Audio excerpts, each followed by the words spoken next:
हमारे बीच में आज एक डॉक्टर्स का एक सीपीआर 5 मिनट का सेशन है जो कि आपको बताएगा कि इमरजेंसी केस में अगर कहीं भी हार्ट अटैक की क्वेश्चन हो जाए, कहीं भी किसी को इमरजेंसी केस में हार्ट अटैक आ जाए तो आप उससे कैसे किसी को बचा सकते हो, वो परफॉर्मेंस हमारे बीच में होगी। सिर्फ 5 मिनट की एक शॉर्ट परफॉर्मेंस है, बट ये एक बहुत बड़ा ब्रीफ मैसेज है जो आप सभी लोगों के तक जाने वाला है, क्योंकि अर्जेंट केस में हम लोग जानते हैं कि मेडिकल केयर नहीं मिल पाती है, फर्स्ट एड नहीं प्रोवाइड हो पाती है, तो उसी फर्स्ट एड की आप बेटर वे में किस तरह से दे सकते हो, मैं इसके लिए रिप्रेजेंट करूंगा स्टेज पे सिद्ध हॉस्पिटल मुरादाबाद से कोऑर्डिनेटर मिस्टर गजेंद्र सिंह जी से। सर रिक्वेस्ट है कि प्लीज आप आए और जल्दी से अपना ब्रीफ करें।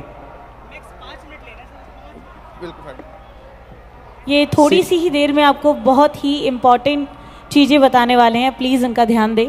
जी, मैं गजेंद्र सिंह धनगर सिद्ध हॉस्पिटल से मैं बताना चाहूँगा कि सीपीआर के बारे में हम लोग सब लोगों ने सुना है, लेकिन सीपीआर कब देना है इसके लिए मैं बताने वाला हूँ। सीपीआर होता क्या है, पहले मैं चाहूँगा वीडियो चला दें एक बार स्टार्ट करने से पहले।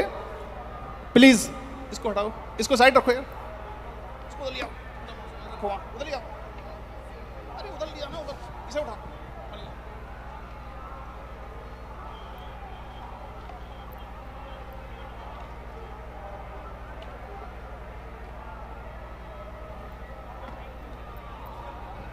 आवाज़ नहीं आ रही है, वॉल्यूम नहीं आ रही है,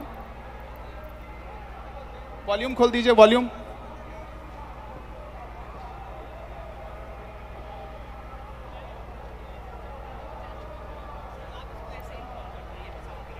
चलिए, साउंड कनेक्ट नहीं हो पा रहा है, कोई बात नहीं, चलाइए आप वीडियो। ये हमारा हार्ट काम करता है और हार्ट से जो ब्लड चारों तरफ जा रहा है, ये ब्लड पंपिंग कर रहा है। हमारा हार्ट पंपिंग होने से हमारा ब्लड सर्कुलेशन सभी ऑर्गन्स को मिल रहा है।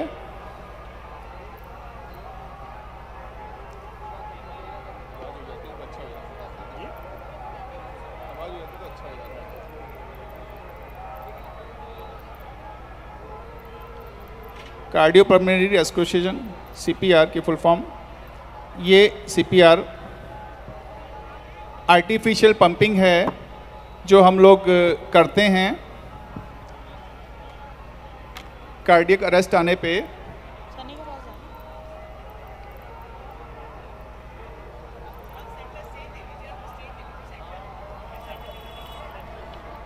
चलिए, इसको हम स्टॉप कर देते हैं क्योंकि वॉल्यूम नहीं आ रही है, कोई बात नहीं। तो आपने देखा सीपीआर कैसे हो रहा था। सीपीआर देना कब है? सीपीआर देने से पहले हमें जैसे किसी को अटैक आ जाता है तो हमें सर्वप्रथम हमें देखना है कि रेस्पॉन्स वो पर्सन कर रहा है कि नहीं कर रहा। कोई बंदा गिर गया, बेहोश हो गया, हमें नहीं मालूम इसको अटैक है कि नहीं है, पहले वो चेक करना है। वो चेक करने के लिए उसको हम पहले प्लेन सरफेस पे, हार्ड सरफेस पे लेके आएंगे और हार्ड सरफेस पे लाने के बाद फिर हमें उसका रेस्पॉन्स चेक करना है।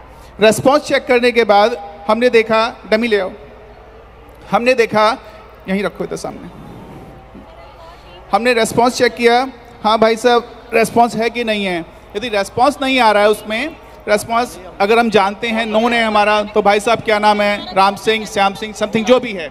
यदि नहीं जानते हैं तो भाई साहब बहन जी करके हमें उठाना है, रेस्पॉन्स चेक करना है। यदि रेस्पॉन्स नहीं मिल रहा है तो सीपीआर हमें इसके बाद नेक्स्ट स्टेप रहेगा सीपीआर का कि हमें इसकी ब्रीथिंग चेक करनी है, सांस आ रही है कि नहीं आ रही है। सांस चेक करने के लिए हमारे पास 2 तरीके हैं कि हम उसके नोज के पास अपना हाथ लगाएंगे, यदि यहाँ से हमें नहीं मिल रहा है तो हम अपना गाल लगाएंगे, यदि वहाँ से भी नहीं मिल रहा है तो सेकेंड स्टेप ब्रीथिंग भी इसको नहीं है। थर्ड पोजीशन रहेगी, थर्ड स्टेप रहेगा हमारा। इसके बाद उसकी धड़कन चेक करनी है, पल्सेस चेक करनी है। पल्सेस चेक करने के लिए हम सब के यहाँ पे आप हाथ लगाएंगे तो हाथ लगा के फील करेंगे, यहाँ 2 हड्डियाँ हैं, इसके बीच में आपको एक हमारी नस दिखेगी, पीछे सभी लोग हैं, फील करेंगे, धड़कन वहाँ मिलेगी, आवाज़ आ रही होगी।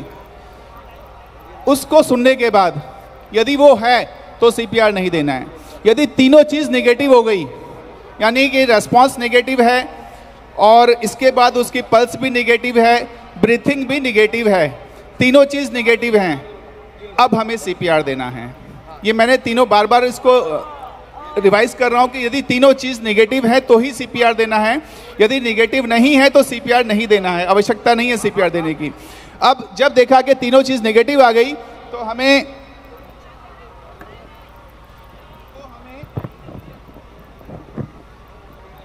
यदि मैं राइट हैंडेड हूँ तो अपने राइट हैंड को मैंने पकड़ा, मैंने राइट हैंड को लिया, मैं राइट हैंडेड हूँ, मैंने पकड़ा राइट हैंड को और आगे राइट हैंड है, इसके बाद लेफ्ट हैंड है।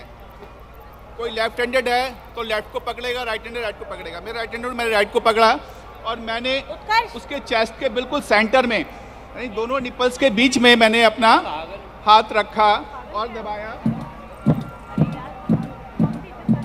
यहाँ पे आप देख रहे हैं कि मेरे आर्म सीधे हैं, तभी जोर लग पा रहा है।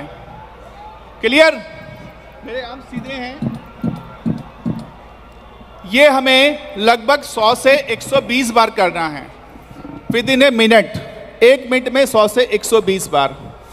स्टार्ट करने से पहले इमरजेंसी हेल्प हमें बुलानी होगी। स्टार्ट करने से पहले इमरजेंसी हेल्प हम बुला लेंगे, क्योंकि इस सीपीआर को इस 100 से 120 बार में अकेले भी कोई भी व्यक्ति नहीं कर पाएगा। ये हमें कब तक करना है? जब तक इमरजेंसी हेल्प ना आ जाए, जब तक ये बंदा रेस्पॉन्स ना कर दे। कभी कभी रेस्पॉन्स 2 या 3 बार में, 2 से 3 मिनट में रेस्पॉन्स हमें मिल जाता है, वो वहीं रुक जाना है। यदि अटैक के वक्त वो हमारे सामने तड़प रहा है और जीवित है, रेस्पॉन्स भी कर रहा है, सब कुछ है, तो हमें तब सीपीआर नहीं करना है। केवल हमारे पास एस्प्रिन घर में सभी के पास होती है, वो 2 टैबलेट्स उसको देनी है, जिससे हमें ब्रेन डेड ना हो उसका, और वो 1 घंटा हमें मिल जाएगा, वो हॉस्पिटल पहुंच सके। तो इम्पोर्टेंट थिंग्स है कि सीपीआर देने से पहले समझ जाएं कब देना है सीपीआर। सब कुछ समझ में आ गया होगा? थैंक यू वेरी मच, धन्यवाद। एक बार जोरदार तालियां कर दीजिए आप सभी लोग, इतनी इंपॉर्टेंट इंफॉर्मेशन उन्होंने हमारे बीच आके बताई है। मैं स्पेशली आदरणीय जिलाधिकारी महोदया की तरफ से सिद्ध हॉस्पिटल को बहुत धन्यवाद देता हूं।